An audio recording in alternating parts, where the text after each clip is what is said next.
Students एक question important question है, आपका डिटरमिनेंट पर बेस्ड है, तो इसको आज आप लोग को मैं समझाता हूँ। यहाँ पर हमारा दिया है एक डिटरमिनेंट है जिसके एलिमेंट्स कुछ लॉग एलिमेंट्स हैं, कुछ नॉर्मल वेरिएबल्स हैं। तो लॉग के जो एलिमेंट्स हैं और नॉर्मल वेरिएबल, इनके बीच में रिलेशन क्या है कि यहाँ पर ये जो ए बी सी है ये किसी जीपी के पीक क्यूब और आर्क टर्म है। किसी जीपी के यानी कि आप बोल दो ज्योमेट्रिकल प्रोग्रेशन या हिंदी बोले गुणोत्तर श्रेणी, उसके पीक क्यूब और आर्क टर्म एबीसी है। अगर ऐसा है तो इस डिटरमिनेंट की वैल्यू 0 है, लाना है, ये हमको प्रूव करना है। तो हम एलएचएस लेते हैं, एलएचएस हमारा ये है। उसके बाद हम यहाँ पर कुछ डिटरमिनेंट की प्रॉपर्टी लगाते हैं। यदि सीधा एक्सपेंड करेंगे तो हमारा क्वेश्चन बड़ा हो जाएगा, आएगा लेकिन डिफिकल्ट हो जाएगा। इसलिए हम लॉग की प्रॉपर्टी से पहले मैक्सिमम जीरोस बनाते हैं। ऐसा करने के लिए हम क्या करते हैं, क्योंकि हमारा जो सेम एलिमेंट्स हैं उन्हीं को हम जीरो बना सकते हैं, और सेम एलिमेंट्स हमारे C3 में हैं तो 1 1 है, तो हम क्या करते हैं R1 को चेंज करते हैं R1 - R2 और R2 चेंज करते हैं R2 - R3, क्योंकि तभी 1 - 1 होगा तो यहाँ पर आपका 0 आ जाएगा A13, और इसी तरह से A23 भी 0 हो जाएगा जब R2 - R3 करेंगे।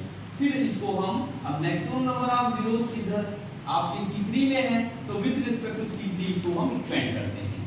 तो चूंकि फर्स्ट C3 के फर्स्ट एलिमेंट के और सेकंड एलिमेंट दोनों 0 हैं, तो इनका जो इनके सब डिटरमिनेंट्स का प्रोडक्ट है वो भी 0 हो जाएगा।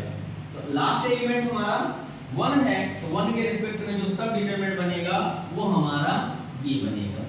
क्योंकि आपको पता है कि जब भी डिटरमिनेंट निकालते हैं किसी भी एलिमेंट के रिस्पेक्ट में जो सब डिटरमिनेंट होता है वो उस डिटरमिनेंट को उस एलिमेंट को जिस रो या कॉलम में डिलीट करने के बाद ही हम फाइंड करते हैं। ये हो गया हमारा, ठीक।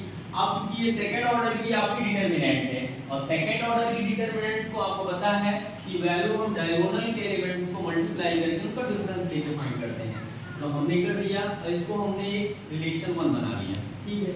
अब जो आपका गिवन इनपुट है, जो चीजें दी गई हैं उसका यूज करके हम इसका सिंपलीफिकेशन करेंगे।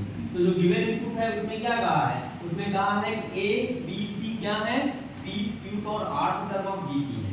तो हम मान लेते हैं कि गिवन GP का फर्स्ट टर्म कैपिटल A है और कॉमन डिफरेंस कैपिटल R है, क्योंकि यहाँ पर स्मॉल a और स्मॉल r का दिया गया है, इसलिए आप स्मॉल a स्मॉल r नहीं मान सकते, उसके अलावा नहीं तो कंफ्यूजन हो जाएगा।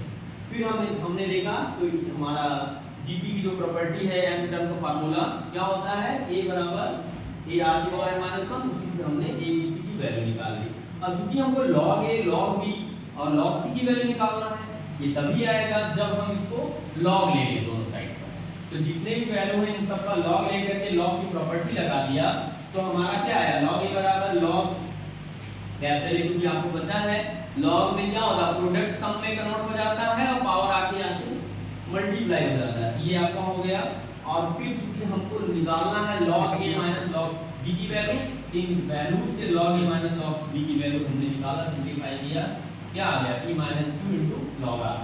इसी तरह से log B - log C की वैल्यू आ गई Q - R log R। और इसी तरह से अब इन दोनों वैल्यूज को हम फर्स्ट रिलेशन में जब हम पुट करते हैं, तो पुट करने के बाद इसको सिंपलीफाई करते हैं तो लास्ट में क्या होता है, सारे टर्म कैंसिल हो जाते हैं और log R का कोएफिशिएंट 0 आ जाता है, और 0 होने के कारण वो पूरा 0 हो जाता है। इस तरह से हमारा RHS आ जाता है, और ये हमारा क्वेश्चन 2